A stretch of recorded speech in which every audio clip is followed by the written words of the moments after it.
अस्सलाम वालेकुम स्टूडेंट्स, आज हम gene mapping with 3 point cross देखेंगे और प्लीज़ इसको ज़रा गौर से देखिएगा लेक्चर को और इसको बार बार पढ़िएगा भी और कन्फ्यूजन हो तो वो पूछ भी लीजिएगा और कन्फ्यूजन जो है वो दूर भी हो जाएगी।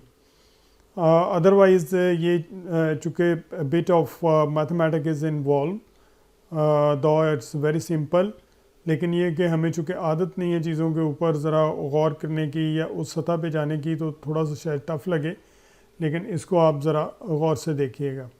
हम थोड़ा सा अब पढ़ेंगे और उसके बाद फिर इसको स्टेप बाय स्टेप, इसलिए मैंने कल 2 पॉइंट पे छोड़ दिया था, तो आज 3 पॉइंट क्रॉस ओवर के साथ जो पहले हमने डिस्कस किया था जीन मैपिंग, 2 जीन्स लिए थे और आज अगर 3 जीन्स हैं तो उनको किस तरह से अरेंज करना है। 2 जीन्स हैं, उनका फासला भी हमने देख लिया कि किस तरह से निकालते हैं, लेकिन अगर 3 जीन्स हैं तो फिर कैसे पता चलेगा कि कौन सा जीन जो है वो मिडल के अंदर है और कौन सा जो है वो दोनों यू कैन से पोल्स के ऊपर है। ज़रूरी नहीं है, ये तो बहुत सारे जीन्स होते हैं क्रोमोसोम के ऊपर, लेकिन अगर 3 जीन्स हैं तो उनकी तरतीब क्या होगी ये हम कैसे मालूम करेंगे। तो बेसिकली इसमें जो आज का लेक्चर है उसमें उसी पे ज़्यादा डिस्कशन हुई है। और क्या अगर हमारे पास और कॉम्बिनेशंस आ रही हैं जो कि एक्सपेक्टेड नहीं है तो उसका मतलब है कि डबल क्रॉस ओवर हुआ है। So 3 point test cross gives relative distance between these genes and it also gives linear order of the genes present on the chromosome. It is necessary to find out the presence of genes in the middle of these 3. It will then arrange the genes linearly, and suppose we have 3 genes A, B and C and their alternative genes on the other chromosome which is A, B and C. ये allele हैं दोनों, एक के ऊपर जो है वो capital A, capital B, capital C है और दूसरा जो है वो small a, small b, small c है।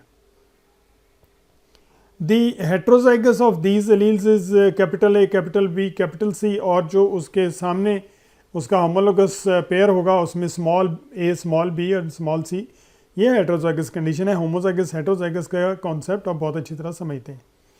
A test cross is arranged with the heterozygous individual by crossing capital A, capital B, capital C over small a, small b, small c with the small a, small b, small c over small a, small b, small c. ये इसको हम कहते हैं जी cross of the homozygous recessive with the heterozygous to determine the heterozygosity of the phenotypically looking dominant individuals. So recombination frequency between these genes can be found out and it will give map distance between, जैसे हमने पहले कहा था कि उनका map distance हमें पता चल जाएगा। सपोज हम करते हैं कि 3 जीन्स हैं, W है, Y है एंड M है, एक लाइन के अंदर हैं और then one of them must be in the middle of the two and there is a greater map distance between Y and M. Y and M के दरमियान जो डिस्टेंस है वो ज़्यादा है, ठीक है, और वो 35.4 हमने कहा था MU मॉर्गन यूनिट्स है and between Y and W is 0.5. तो thus the linear arrangement of these genes is Y, W and M. However, W is present middle of the Y and M. तो ये इन दो के दरमियान से मुराद ये नहीं है कि बिल्कुल मिडल के अंदर, सो ये दरमियान के अंदर ये पाया जाता है। इसकी एक एग्ज़ाम्पल जो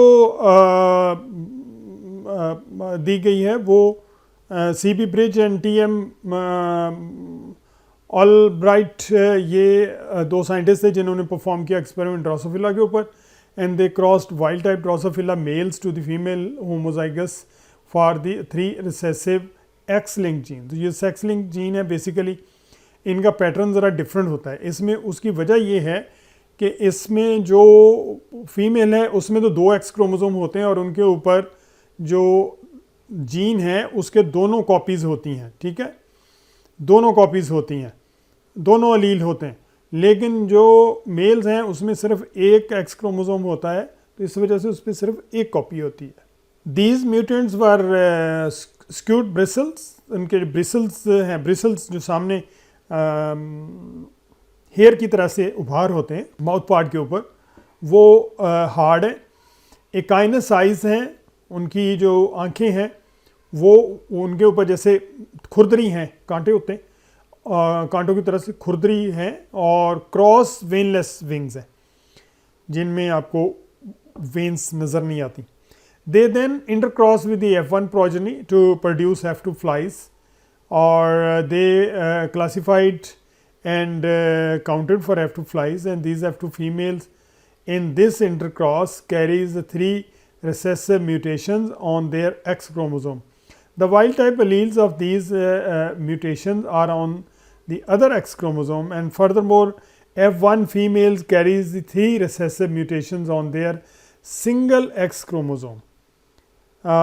Thus this intercross was equivalent to a test cross with all 3 genes in the F1 female present in the coupling configuration. ये अभी हम क्रॉस देखेंगे, आपको ज़्यादा बेहतर नज़र आ जाएगा. The F2 flies from the intercross comprised 8 phenotype and distinct classes, and 2 of them were parental and 6 were recombinant. The parental classes were most numerous, of course. The less numerous recombinant each represent different kind of crossover. इसमें अब देखिए यहाँ से आपको समझ आएगी कि क्या हो क्या रहा. इसमें ये 2 जीन्स हैं, X एंड X क्रोमोसोम है. ये होमोजाइगस रिसेसिव है फीमेल, जिसके अंदर ये रिसेसिव पूरे के पूरे जो करेक्टरिस्टिक हैं, उसमें स्क्यूट ब्रिसल्स हैं, उसमें एकाइनस आइज हैं, उसमें क्रॉस वेनलेस विंग्स हैं. ठीक है जी. और जो मेल है उसमें सिर्फ एक एक्स क्रोमोसोम है. तो ये एक तरह से जैसे हेट्रोजाइगस काम करता है उस तरह से काम कर रहा है, और ये इसमें सारे डोमिनेंट हैं. ये टेस्ट क्रॉस में भी हम ऐसे ही होता है कि हेट्रोजाइगस जो है वो होमोजाइगस रिसेसिव से होता है, तो it's like you can say test cross. अब जब इसमें से गैमीट बनेंगे, इसमें से गैमीट बनेंगे, तो जो फीमेल है यहाँ एक ही तरह का गैमीट बनेगा. तो इसमें जो फीमेल है वो, उसमें आप देखेंगे एक क्रोमोसोम जो है वो हेट्रोजाइगस है, और जिसमें small SC, small EC and small CB है. ये रिसेसिव अलील है, और इसमें सारे के सारे डोमिनेंट अलील. तो ये बेसिकली हेट्रोजाइगस. और जो मेल बनेगा यहाँ पर दोनों चूँकि एक ही तरह के गैमीट बनेंगे, तो ये गैमीट है और साथ में Y है, तो ये सारे के सारे रिसेसिव होंगे. तो मेल जो हैं सारे के सारे वो म्यूटेंट टाइप होंगे, और ये वाइल्ड टाइप होगा लेकिन हेट्रोजाइगस. ठीक हो गया. अब जब उन्होंने रिकॉम्बिनेंट काउंट किए, जिन फ्लाइज के साथ उन्होंने एक्सपेरिमेंट किया, एक के साथ तो नहीं होता ना, बहुत सारी फ्लाइज ली होती हैं, तो उसमें उन्होंने देखा कि पेरेंटल टाइप में जो रिसेसिव हैं वो 1158, 1158 फ्लाइज हैं. जो वाइल्ड टाइप हैं उसमें 104,055 फ्लाइज हैं, और जो स्कूट हैं उनमें आप देखें कि 163 हैं.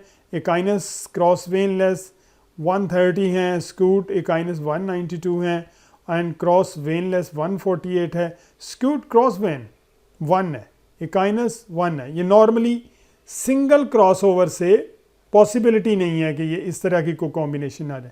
इनमें सिर्फ एक फ्लाई है. तो उनका ये ख्याल है कि ये फ्लाइज जो हैं ये डबल क्रॉस ओवर से आई हैं. इनके अंदर जब क्रॉसिंग ओवर हुई है तो ये ना सिर्फ ये कि यहाँ से क्रॉस ओवर हुए हैं, बल्कि ये यहाँ से फिर क्रॉस ओवर हुए हैं. तो जो डबल क्रॉस ओवर है it's a very rare. Determining the gene order 3 तरह के हो सकते हैं. या तो SC और EC और CV हो सकता है. ठीक है. और स्कूट ब्रिसल्स हैं, एकाइनस आइज हैं, और क्रॉस वेनलेस विंग्स हैं. या एकाइनस आइज हैं और स्कूट विंग्स हैं और क्रॉस वेनलेस विंग है. या एकाइनस आइज हैं और क्रॉस वेनलेस विंग्स हैं और स्कूट आइज. ये 3 ही कॉम्बिनेशन है, 3 ही ऑप्शंस हैं जो हो सकती हैं.